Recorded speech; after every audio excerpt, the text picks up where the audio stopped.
Bonjour à tous et bienvenue pour ce 5e rendez-vous de la semaine. Point Cannes, ce jour s'intéresse au match des groupes B et C, comptons pour la deuxième journée de ce 32e rendez-vous de la Coupe d'Afrique des Nations qui se joue en Égypte. Les points forts, les attractions, les individualités, le collectif, analyse, décryptage, c'est 30 minutes que nous allons passer ensemble. Et avec moi sur ce plateau, il y a ce trio d'habitués.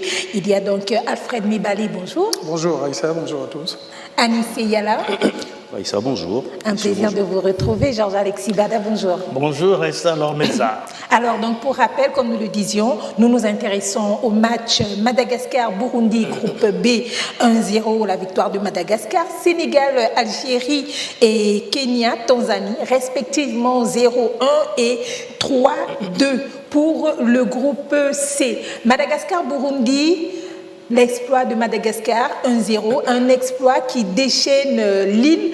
Les Barayas sont venus à bout des Hirondelles au bout de la 76e minute. Georges-Alexis. Écoutez, c'est la suite logique d'une bonne préparation en amont et on a suivi déjà cette équipe de Madagascar qui s'est bien comportée et qui est rentrée de plein pied dans cette compétition avec un nul accroché face à l'équipe de la Guinée-Conakry. Et puis, crescendo, elle a pu sortir les griffes et terrasser le Burundi qui est à la première participation en tant que cette équipe de Madagascar. Je crois que c'est une suite logique, c'est une bonne chose en soi, un exploit et c'est tant mieux que le peuple malgache exulte et rentre complètement dans la compétition derrière son équipe, l'équipe présidentielle. Suivez mon regard.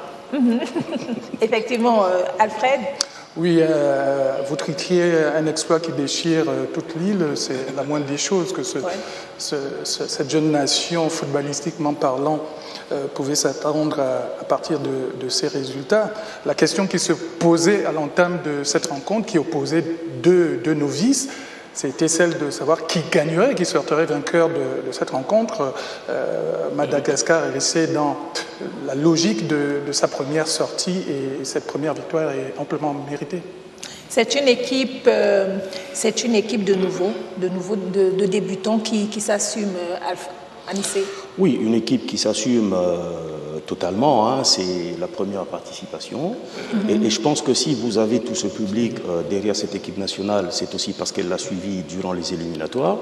Elle sait donc quelles sont les capacités, sinon le potentiel de leur 11 de départ. C'est une équipe qui, à mon sens, jouera son va-tout jusqu'au bout. Mais ce public derrière, il faut y voir en plus toute une nation qui fait confiance à son 11 de départ. Ouais. Mais bon, il n'y a peut-être pas, de par le fait qu'elle soit novice, cette équipe, la possibilité d'aller chercher devant tout ce que nous connaissons comme ténor le trophée, mais une équipe qui pourra au moins faire un tournoi honorable. Voilà, donc ajouter que les deux équipes se tiennent, sauf que c'est l'état d'esprit et le réalisme, et surtout l'adresse devant le but. On a vu ce coup franc qui a pris à défaut le dernier rempart de l'équipe burundaise. C'est à cela que je voulais venir. C'est une équipe de Madagascar, des Barayas qui jouent sans complexe. Ils ont très bien tenu, donc, on le disait, en ouverture face à la Guinée. Là, ils l'emportent sur le Burundi. Et déjà, le coach Nicolas Dupuis disait avant ce match, nous savons que le destin est entre nos mains et nous irons là-bas pour faire de notre mieux. Ils ont carrément fait de leur mieux. C'est pour affirmer quand même que Madagascar donc, évolue sans complexe, même s'il n'y a peut-être pas l'ambition de se retrouver à la finale de cette CAN. On pouvait penser, après la prestation contre la Guinée, que c'était une surprise. Oui. Mais au regard de la consistance de ce que nous présentait cette équipe de Madagascar, elle mérite amplement je veux dire, cette place, cette victoire qui lui donne quelques espoirs, sinon de gros espoirs pour la suite de la compétition. Oui, les Malgaches, donc, un nul, une victoire à Nice. Je rebondis sur ce que vient de dire Alfred. Ils sont proches des huitièmes de finale. Oui, ça serait historique pour une première participation, accéder de suite aux huitièmes de finale. Mais ce n'est pas M. Dupuis qui me démentira. Il n'y a de destin de la vie que des événements que nous provoquons. Donc, fort du collectif qu'il peut avoir, parce que, à part lui, personne d'autre n'aura sélectionné les joueurs qui font aujourd'hui partie de son effectif. Il peut, en fonction de l'adversité, espérer passer ce tour-là. Les huitièmes de finale, Georges? Oui, ils sont sur le bon rail et c'est tant mieux pour cette équipe. Donc, on peut rappeler, le Nigeria est premier de ce groupe, Madagascar est deuxième, la Guinée est troisième et le Burundi dernier. Donc, le Burundi tient la chandelle. Et parlons du Burundi, on peut dire des regrets. Après la défaite face au Nigeria en ouverture, le Burundi espérait certainement une victoire face à Madagascar pour se relancer. Un match où ils ont eu d'ailleurs 53% de possession de balles. Ils ont manqué de bien finir avec les 2 tirs cadrés qu'ils avaient en occasion. Ils peuvent avoir des regrets sur ce match qui les met dos au mur. Absolument, des regrets. Ils nourrissent des regrets avec cette équipe qui détient désormais la cuillère de bois, c'est-à-dire la dernière place, pour les novices qui ne comprennent pas trop nos langages. Et pour dire que cette équipe, à mon sens, aura mieux à faire pour sortir quand même avec l'honneur. Une dernière rencontre avec au ne fût-ce qu'une victoire. Même si 2 défaites déjà, ça compromet au plan comptable les décomptes. Mais bon, le sursaut d'orgueil, c'est vrai qu'on ne veut plus refaire le match. Il faut avancer, il faut essayer de conclure en toute beauté la dernière rencontre. Alfred? Oui, j'ai un petit pincement au cœur pour cette équipe des sympathiques du Burundi qui s'était fixé 2 finales, surtout la première, contre le Nigeria qu'elle a fort logiquement au regard de son histoire perdue. Mais contre cette équipe de Madagascar, c'était effectivement sa seconde finale où il fallait absolument marquer des points. Et elle n'a pas pu le faire malheureusement. Et ceci d'autant plus grave qu'elle perd ces 2 matchs sur les derniers quarts d'heure. C'est souvent à 15 minutes. 76e minute, voilà, le but de la fin de la rencontre. Vraiment, ils peuvent se mordre les doigts, effectivement, et avoir beaucoup de regrets. Et surtout qu'ils ont perdu successivement les 2 rencontres sur le score le plus étriqué, 1 but partout. C'est très rageant. Ouais. Autant on peut comprendre que le Burundi est perdu contre le Nigeria, autant on peut avoir d'immenses regrets parce que c'était quand même sur leur 2e match 2 novices qui s'affrontaient. Malheureusement pour le Burundi, les Malgaches ont plus affiché leur ambition de se voir accéder au tour prochain.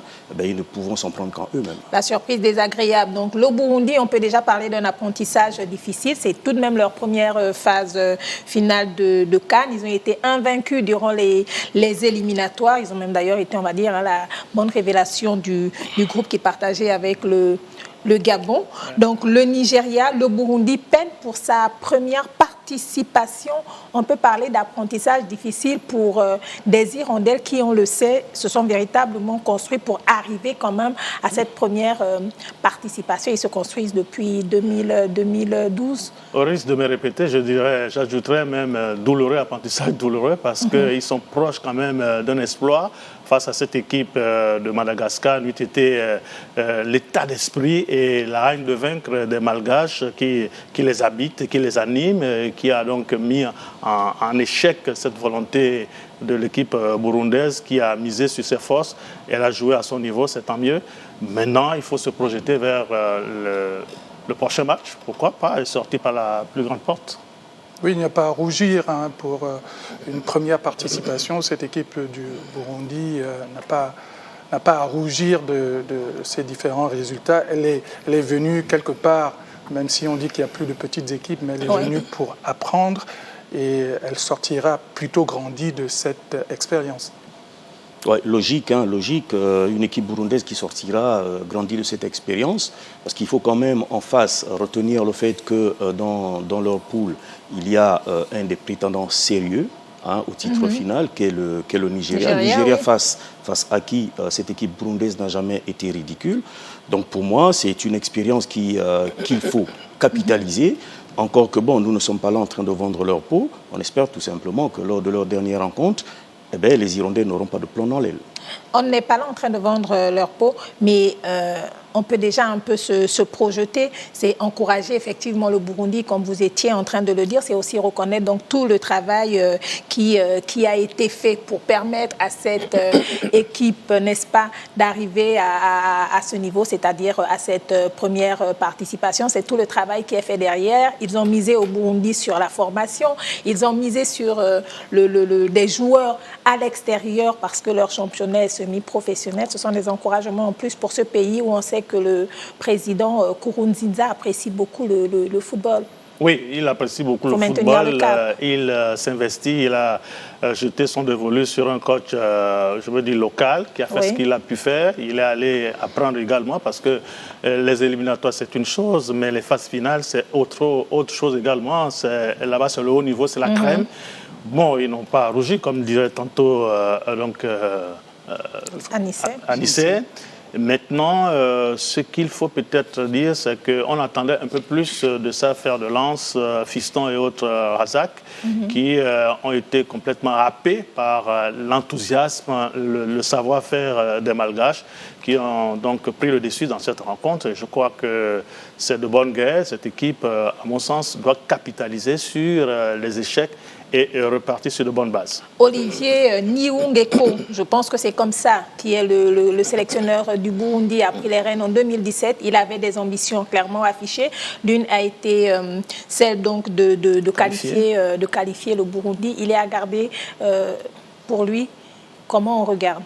Il a bien appris d'ailleurs aux côtés de coachs, de sélectionneurs expérimentés. Faites bien, Raissa, de rebondir sur ce sélectionneur. J'ai particulièrement suivi une de ses sorties où il expliquait un peu comment il a réussi à redorer plus ou moins le blason de cette nation burundaise en prenant des décisions fortes, en excluant des joueurs qui avaient une renommée relativement assise au niveau du pays et en privilégiant plutôt le collectif et l'esprit cher à Anissé Yala pour conduire une équipe assez compétitive, et les résultats tout de suite se sont fait voir.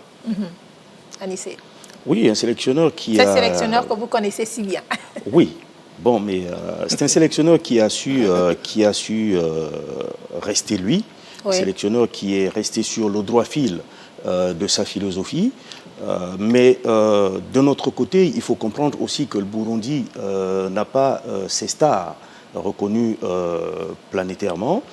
Ça paraît peut-être facile lorsqu'on n'en a pas dans son groupe, mais c'est très très important, ce que vient de dire M. Mubale ici. Il faut toujours, quelles que soient les circonstances, privilégier le groupe. Parce que sans ça, aucune star ne peut en sortir, aucune star ne saura briller.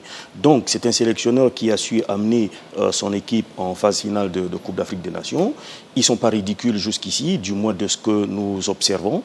Et bon, on lui souhaite tout simplement de pouvoir conduire à nouveau cette équipe et puis de repartir sur des bases nouvelles. Et Raissa, pour illustrer cet état d'esprit, il n'a pas hésité à exclure l'emblématique capitaine de cette équipe lors des jours qui ont précédé le début de la compétition. C'est-à-dire qu'il avait un chemin, une ligne de conduite bien tracée. On a parlé des débutants, on va s'intéresser donc aux favoris. Et les favoris, c'était le match Sénégal-Algérie du groupe C, avec la victoire de l'Algérie sur le Sénégal, désolé Alfred, 0-1, but de Mohamed Youssef Bellahi à la 49e minute juste de retour des vestiaires. Donc, Sénégal-Algérie, le duel des favoris. L'Algérie partait avec un large avantage quand même parce que jusque-là, les différentes rencontres avec le Sénégal, c'était la 3e CAN consécutive où les deux nations se rencontraient.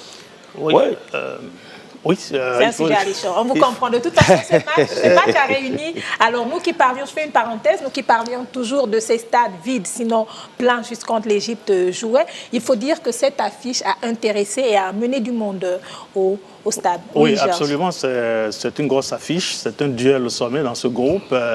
Et les Fennecs qui ont, à la circonstance, bien entendu, terrassé, si vous voulez, les Lions.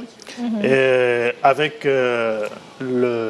l'équipe sénégalaise qui a été prise dans le piège tactique, si je peux m'exprimer ainsi, de l'Algérie. L'Algérie qui est rentrée tout de suite dans la rencontre et allée chercher haut les Sénégalais qui ont été étouffés, qui ont été pris à la gorge complètement. Ils n'ont pas pu voilà, j'y arrive, développer leur jeu. Ce sont les Algériens qui ont donc imprimé le rythme et qui ont naturellement scoré en noyant pratiquement cette équipe sénégalaise, en l'empêchant de développer son jeu. Et je crois que tactiquement, les Algériens ont pris l'ascendant. Le Sénégal était privé quand même de 3 de ses titulaires, Salif Sané, Ismaïla Sarr et Idrissa Gueye. Est-ce qu'on peut dire que ça a joué sur...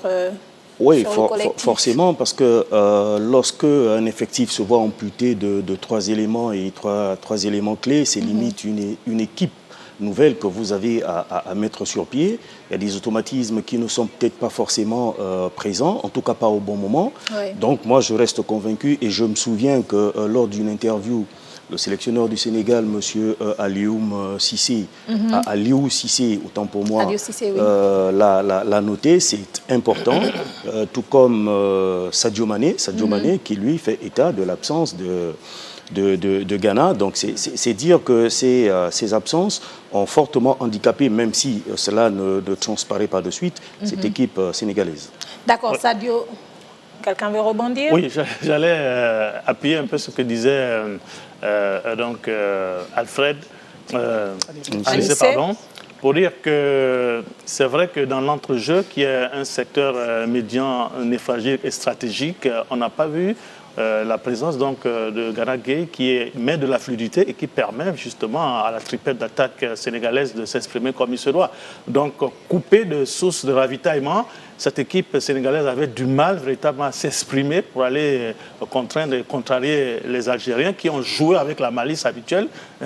Les Algériens, quand ils vous marquent un but, c'est difficile. Ils sont accrocheurs, ils sont malicieux, ils font tout pour vous pourrir le jeu. Et c'est ce qui est arrivé malheureusement. Celui qui avait aussi du mal, c'est certainement Sadio Mané, transparent sur ce match, pourtant de retour de suspension. Il était très attendu. Oui, Anissé. Oui, mais Sadio Mané, transparent, oui et non. Non, parce que Sadio Mané, il faut pas croire, ce n'est pas un milieu de terrain. Sadio Mané, du moins de ce que j'ai toujours observé de ce talentueux joueur, est un joueur de rupture.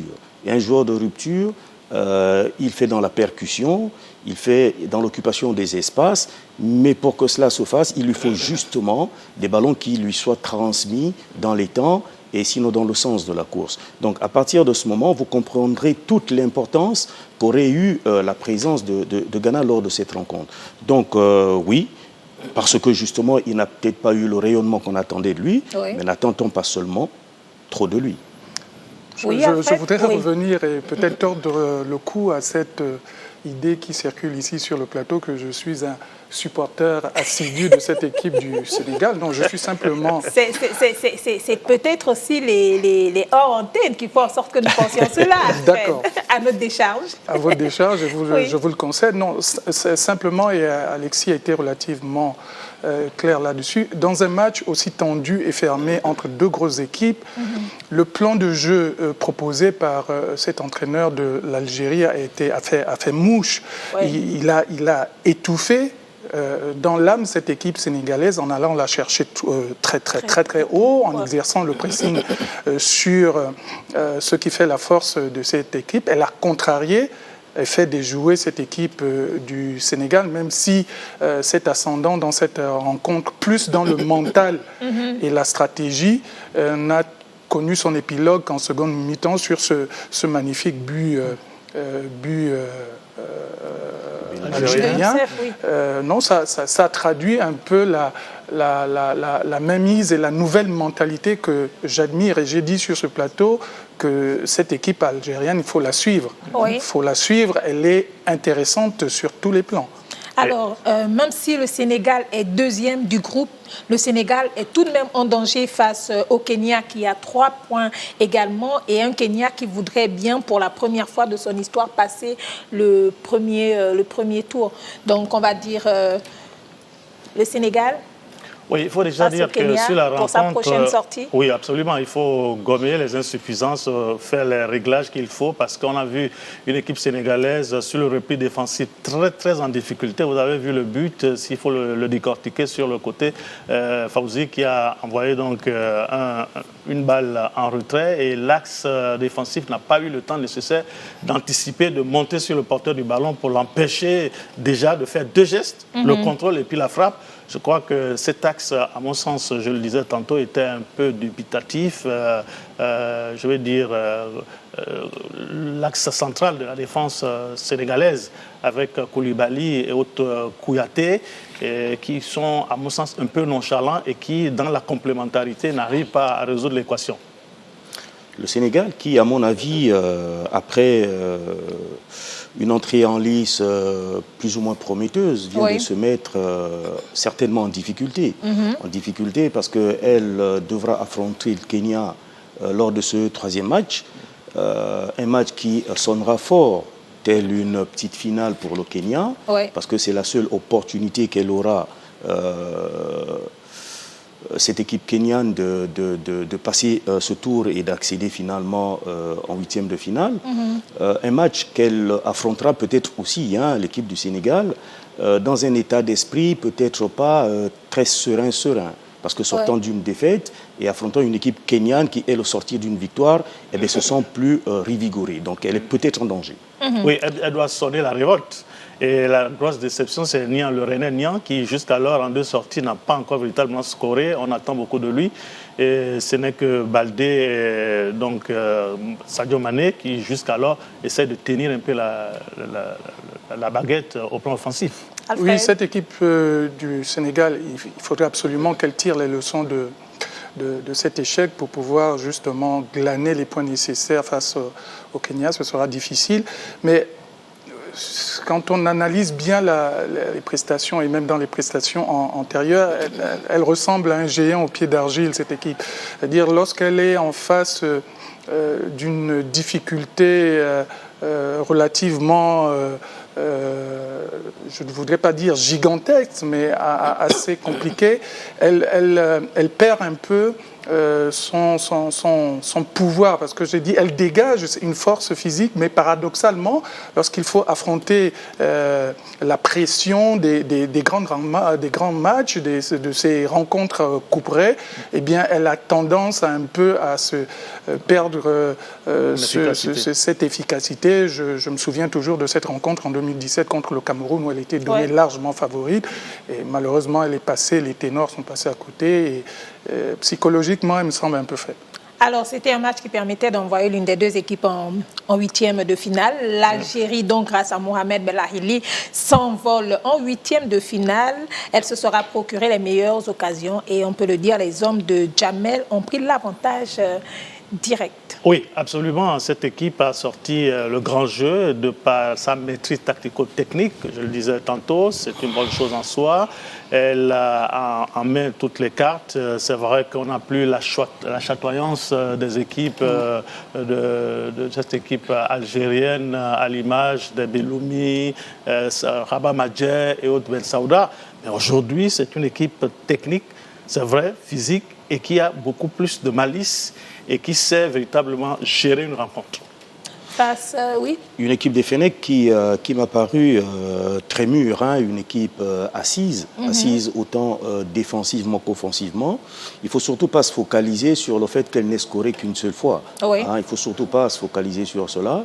Parce que s'il y a avantage, il y a inconvénient. Elle aurait tout aussi bien pu en prendre un ou peut-être deux et perdre ce match. Donc l'assise défensive tient aussi du collectif. Donc c'est une équipe qui me paraît soudée, et pour ne pas reprendre Alfred, qui est tactiquement bien en place, mais surtout aussi qui sait mettre en application les consignes qui lui sont données par le sélectionneur. C'est donc une équipe qui, à mon sens, sait très bien ce qu'elle est venue chercher en prenant part à cette phase finale. Tanzanie, vous vouliez ajouter, Alfred?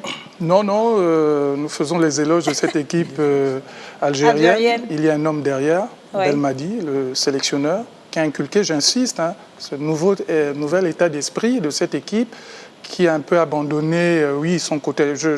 je la qualifie comme l'équipe la plus technique du Maghreb. Mais il lui fallait un peu de rigueur à l'image de ces Égyptiens et j'ai l'impression que ce sélectionneur a apporté un peu ce juste équilibre entre aisance technique et rigueur tactique.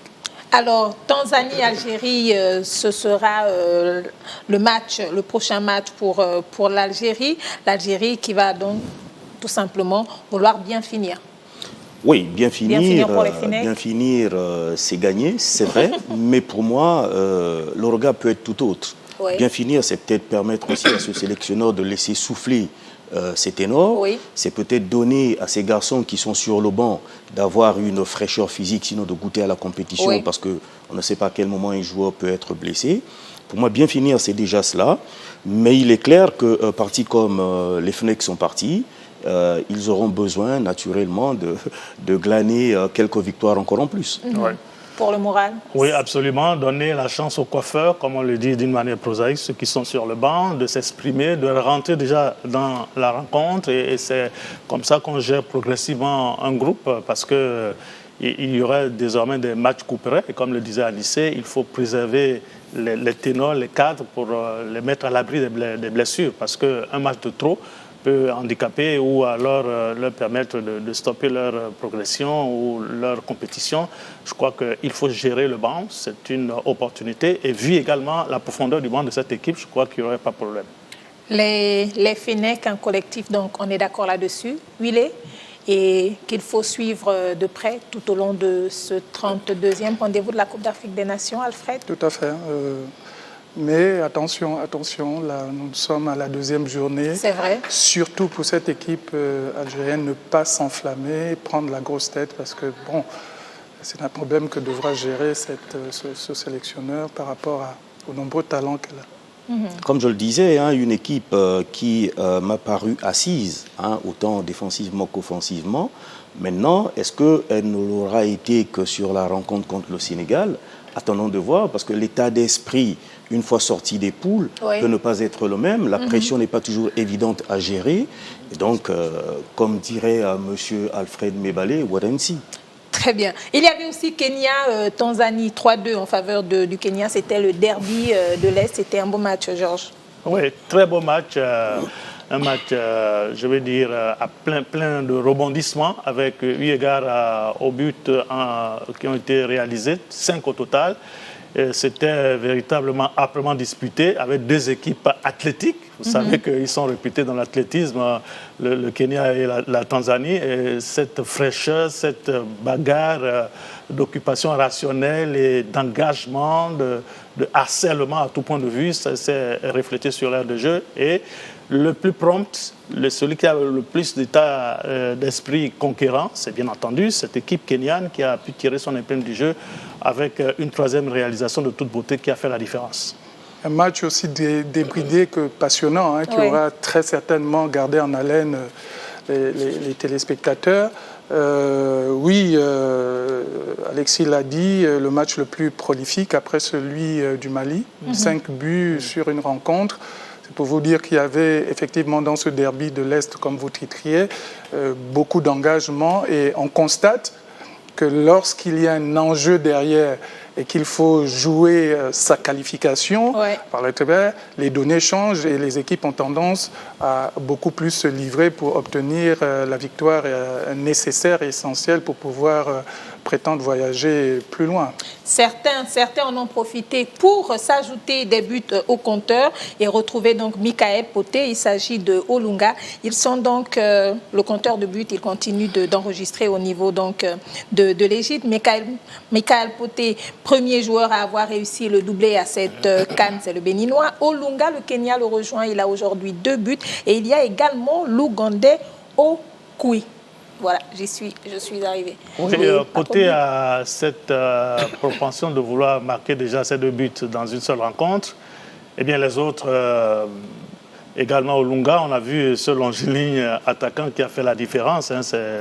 C'est un garçon qu'il faut suivre de très près Et bon, Okui, lui également, il est très racé, il a l'adresse devant le but, et il est percutant, il est chatoyant sur le côté. Ce sont des fers de lance et qui se dévoilent au grand jour. Alfred. La particularité, je ne sais pas si vous avez fait attention de ces meilleurs buteurs jusque-là, ils appartiennent à des nations relativement modestes. Oui. Comme quoi, je rejoindrai Anissé Yala pour dire que l'objectif chez les grandes équipes dans ce texte, c'est plutôt un collectif au détriment de la valeur intrinsèque du joueur. Donc, mais je suis pratiquement sûr que ce classement bougera d'ici la fin de la compétition. J'allais en venir. Moi, je reste convaincu, pour reprendre M. Mibale, que ce classement de buteurs va forcément changer. Parce que les ténors sont encore là, et ils ne sont vraiment pas morts. Je crains que pour ces jeunes, ils aient beaucoup plus donné qu'ils auraient dû. Je ne leur fais aucune remarque, mais c'est une Coupe d'Afrique des Nations, phase finale. Donc il y a une dépense d'énergie importante, on s'en rend peut-être pas compte, mais la récupération n'est peut-être pas toujours bien faite. Donc c'est pas évident pour eux de rééditer l'exploit de scorer une fois ne serait-ce que sur 2 matchs. C'est tout le mal qu'on leur souhaite, mais moi je vois arriver tous ces attaquants que nous connaissons, venir les dépasser à un moment ou un autre. Nous allons aujourd'hui nous arrêter sur ce compteur de but. Demain, nous seront de retour chez vous avec le même plaisir et la même satisfaction d'analyser, de débattre autour donc de ces matchs de la Coupe d'Afrique des Nations Égypte 2019. Demain, nous parlerons également de Crépin Diatta, ce jeune Sénégalais qui a répondu aux attaques dont il fait l'objet sur la toile et un peu partout. Merci, messieurs. Merci à toute l'équipe de production qui nous a permis d'arriver chez vous. On se dit au revoir et on se retrouve demain avec le même plaisir. D'ici là, restez câblés sur Gabon Première. Au revoir. Au revoir. Alexandre Lormeza.